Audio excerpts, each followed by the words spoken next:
Halo semuanya, selamat datang kembali di channel Kapal Miring Kapten. Kali ini saya ingin mereview salah satu peralatan kerja saya, ingin sharing tentang chisel atau tatah.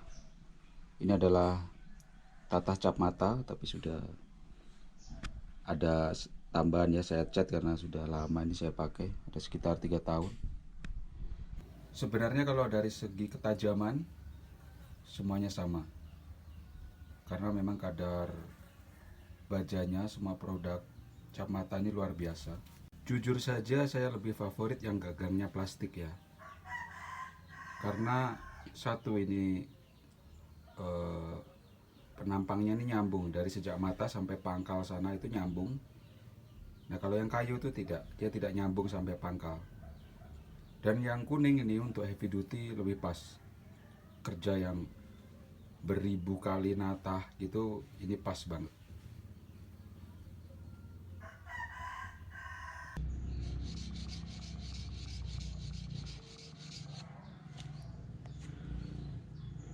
Nah, cara asah tatah sendiri itu sebenarnya ya gerakannya standar. Kalau secara gerakan maju mundur saja, tidak harus menyamping serong begitu. Misalnya kalau kita ngasah kayak ngasah sabit kah, golok misalnya, bahkan golok atau sabit pun dengan lurus begini pun cukup, apalagi untuk chisel atau tatah yang memang konstruksinya dia lurus ya, dan kita akan relatif gunakan lurus juga arahnya nih. Jadi kita asah cukup begini saja, standar sekali, setajam mungkin ya, sambil kita rasa ya. Nah yang pasti yang boleh diasah nih cuma bagian yang lekuk ini, yang ada sudut ini, bukan yang lurus ini nggak perlu.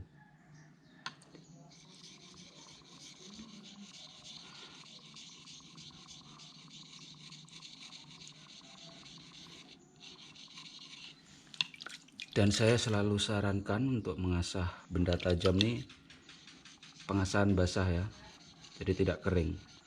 Jadi dengan air, dengan tambahan air, walaupun misalnya pengasahan jenis lain ya, untuk peralatan lain pun tetap saya sarankan pengasahan basah begini. Kenapa? Karena dia dingin.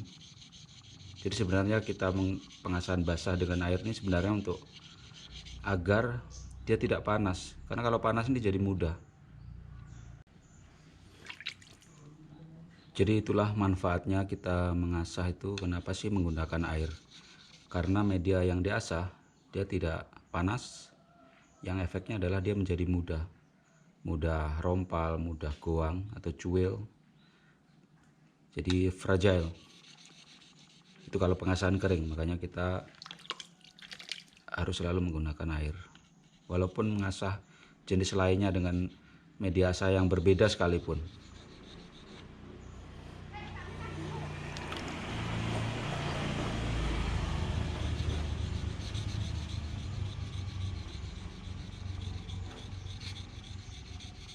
Itulah sebabnya kenapa kalau orang ngasah kering itu biasanya kalau di kebun pakai asahan yang kecil, tapi secukupnya saja, di matanya saja sedikit, untuk emergensi. Biasanya untuk orang cari rumput atau kerja kebun begitu, yang jauh dari air. Nah ini yang harus diperhatikan dengan cermat saat mengasah benda tajam. Dan untuk tata, nah mengasah chisel atau tatah ini harus cermat ya. Jadi begini, ini kan ada sudut ya di mata yang sini.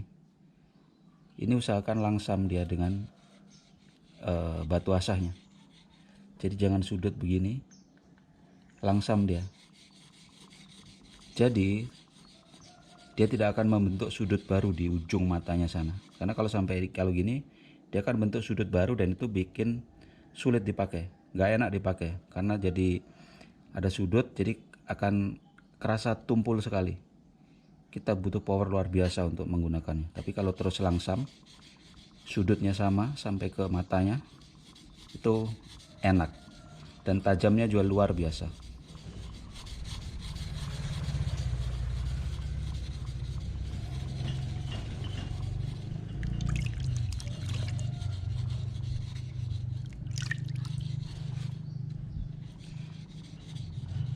Nah, kalau masalah yang enak mana, yang pas mana, asal halus atau kasar, itu sebenarnya sama saja, bisa untuk menajamkan.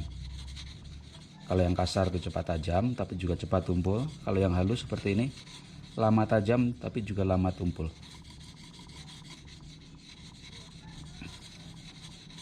Jadi semua ada plus minusnya batu asah nih. Sekarang sih enak ya, batu asah di pasaran tuh ada grid-gridnya, ada nomor gridnya, jadi lebih kita bisa pilih yang sesuai untuk benda tajam kita.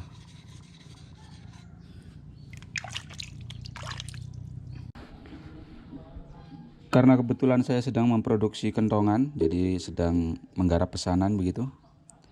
Karena memang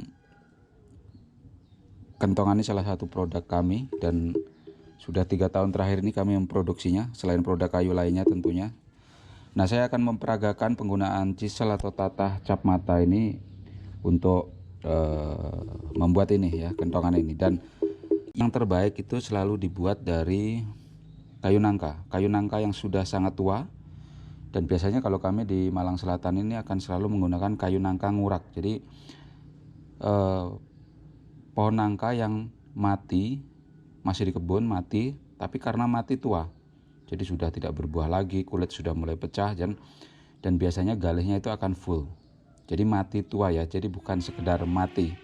Nah, itu suaranya akan keren sekali. Nah, tapi bukan itu poinnya, karena ini terkait tatah ya. Jadi kayu nangka ini sangat ulet, sangat keras, ulet, dan seratnya juga melintir. Ini melintirnya serat kayu nangka ini luar biasa dibanding kayu-kayu yang lain. Dan kalau orang secara umum akan disebut keras banget kayunya jadinya. Nah, bahkan ini lebih keras dari jati, lebih keras dari mahoni, sengon, waru tentu saja, lamtoro, sonopager. Kalaupun ada yang kurang lebih kekerasannya di hampir setara begitu, itu ada kayu rambutan, kayu pete itu juga keras. Di atasnya dikit nangka ini ada joar, dan kemudian di atas lagi ada sonokeling. Artinya media yang akan saya tatah menggunakan chisel cap mata ini adalah kayu yang sangat keras. Jadi kita akan lihat ya performanya chisel cap mata ini.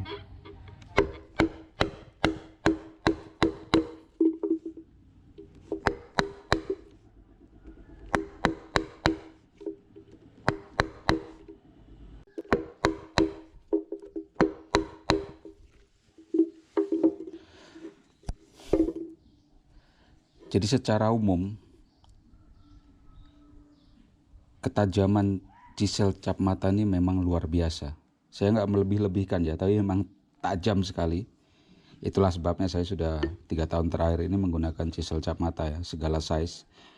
Karena memang kelihatan sekali kandungan bajanya di chisel cap mata ini sangat tinggi. Ya ini udah nggak kelihatan ya karena saya cat. Sorry. Nah, sulit dikatakan sebenarnya, tapi kalau kita menggunakannya terasa sekali betapa sangat tajamnya. Padahal ini adalah kayu yang sangat keras dengan serat yang melintir. Itu nggak mudah, beda dengan serat lurus. Nah, kemudian saya juga ingin sampaikan nih, desain ini kan solid ya. Jadi nyambung dari sejak mata sampai ke pangkal di sini, ini kan nyambung. Besi semua dengan campuran baja yang sangat tinggi tersebut. Nah, dia mentransfer pukulan dari sejak kita pukul di sini itu maksimal sampai ke mata. Maksimal banget gitu. Power yang kita keluarkan itu nyampe semua ke mata karena ini nyambung utuh. Jadi power yang kita hantamkan di sini itu hampir semuanya akan tiba di atau sampai di matanya karena ini kan utuh, nyambung. Situasinya akan sangat berbeda dengan chisel atau tatah zaman dulu yang masih di sini habis dan di sini gagangnya adalah kayu. Karena apa? Karena power yang kita hantamkan di sini dia akan sudah terkurangi atau tereduksi di bagian gagang karena kayu kan ketika kita hantam cenderung dia ada meredam impact begitu. Nah, kalau yang desain seperti ini tidak, dia langsung keras ke sana. Jadi untuk waktu kerja yang pendek hasilnya akan beda. Jadi untuk bekerja itu sangat efektif ya, karena outputnya, hasilnya itu akan maksimal begitu. Nah, ini bagian pangkalnya. Ini desain baru ya, jadi dia solid, nyambung utuh sampai ke mata. Nah, ini kalau kita hantam, kalau bahasa Jawa kami ini tidak melecor dia. Jadi tidak hancur. Nah, kalau kayu desain yang lama, kalau dia hancur itu kan makin seperti berserabut begitu. Nah, itu meredam impact. Jadi power kita ini nggak sampai semua ke mata. Tapi kalau yang solid utuh seperti ini langsung ke depan, ini dihantam di sini. Ini keren nih. Ya memang desain terkini ya, pasti ada tahapan-tahapan. Tapi saya juga pesan, kalau ingin main tata atau chisel, pemukulnya itu sebisa mungkin kayu. Jadi bukan besi misalnya, apalagi batu, nggak mungkin ya, batu pasti pecah kena menghantam besi. Tapi kalau besi bisa, tapi akan sangat berisik. Jadi kenapa pemukulnya idealnya adalah kayu dan bukannya besi. Misalnya kan ada besi yang lebih keras mas, lebih awet. Ingat, kalau besi, hantaman dengan besi itu kan bukan hanya berisik, tapi sebenarnya impact getarannya itu juga kencang ya. Dan itu nggak bagus untuk tangan, untuk pergelangan, untuk sendi-sendi. Kalau kayu relatif tidak keras hantamannya nih, ketemunya dua barang ini.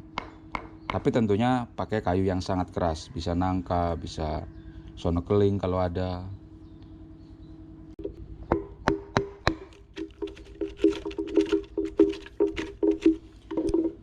Tapi sebagus apapun bahan ini chisel cap mata, kalau kita ada kesalahan sepele di depan tadi yang waktu mengasah, ini ketajamannya akan berkurang. Kenapa? Karena di ujung sini, ini kan sudutnya itu hanya cukup satu dari sini, dari arah yang sini.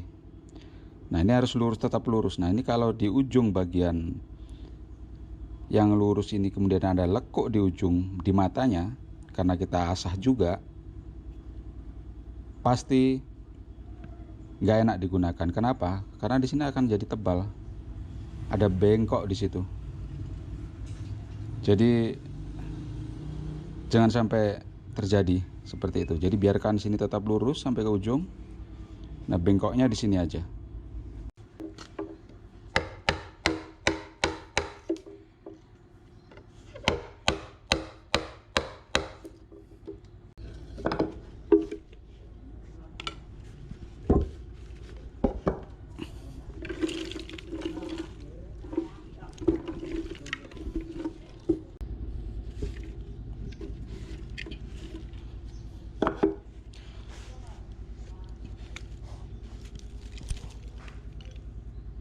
Nah, ini hasil tataan menggunakan chisel cap mata ini. Kalau yang tipis-tipis begini, ini kalau lihat penampangnya dia ya, ini karena kita potong menyamping, jadi nyamping begini, ngikuti alur ini begini. Tapi kalau yang seperti ini kita memotong, jadi memotong serat, karena memang nggak mungkin juga semua itu menyamping gitu. Jadi harus ada yang memotong serat juga.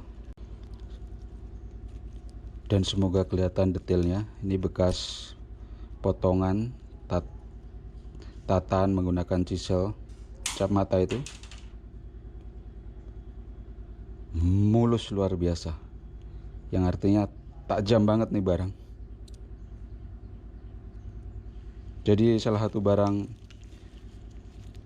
yang sangat recommended untuk digunakan menatah kayu. Ya, saya bukan orang cap mata, tapi pure ini sharing tentang satu produk yang memang keren.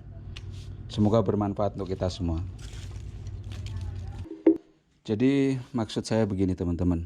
Jadi bayangkan ketika chisel ini saja begitu proven, begitu mumpuni begitu untuk menatah kayu yang notabene sangat keras dengan serat yang melintir, kayu nangka, galihnya lagi.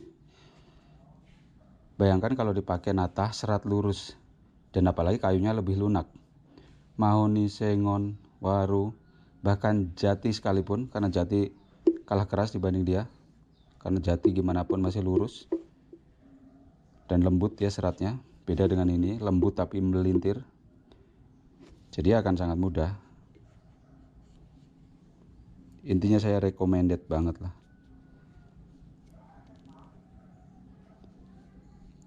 Intinya saya rekomen sekali produk ini, chisel cap mata, apapun ukurannya ya, sesuai kebutuhan teman-teman. Sekali lagi, saya bukan orang cap mata, tidak di-endorse atau apapun, saya cuma ingin sharing saja salah satu produk yang memang keren. Siapa tahu kan ada yang bingung, Kak, cari chisel apa ya yang enak, karena gimana pun dunia pertukangan ataupun perkayuan juga masih tetap butuh alat seperti ini sampai sekarang. Jadi saya juga angkat topi lah untuk pabrik yang memproduksi ini, cap mata. Made in Jerman aslinya, tapi sudah lisensi Indonesia setahu saya. Ada pabriknya di Indonesia.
Ini adalah papan kayu akasia sekitar 2 cm tebalnya. Lihat bekas tataannya, halus banget, tajam sekali ini chisel cap mata. Padahal kayu akasia ini sangat keras, jadi kalau tingkat kekerasannya bahkan di atas jati ini. Kalau yang belum tahu tentang kekerasan kayu, mungkin saya bisa kasih gambaran sedikit. Paling lunak itu sengon putih atau sengon laut, baru di atasnya ada waru, baru kemudian ada sengon tekek, saman, di atas sedikit lagi ada mahoni, baru ada jati, di atas jati ada akasia, baru ada jowar, di atas lagi ada sono keling. Ini kayu yang relatif sering dijumpai untuk yang mungkin akan kita tata ya, ibaratnya kayu yang sering digarap untuk furniture. Keren banget ini.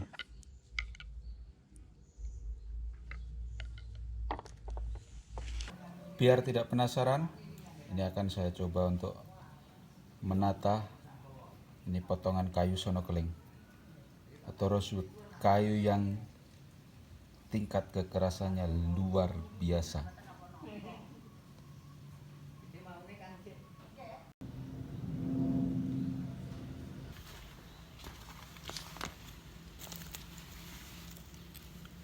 Sorry ini kakinya in frame, biar tidak melese kalau bahasa Jawanya, atau meleset.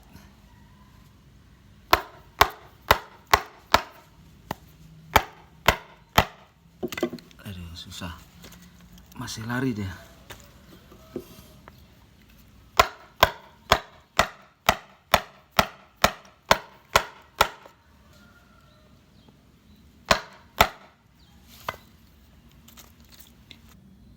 agak susah memang tadi nata kayu sonokeling ini karena potongan kecil dan lari-lari.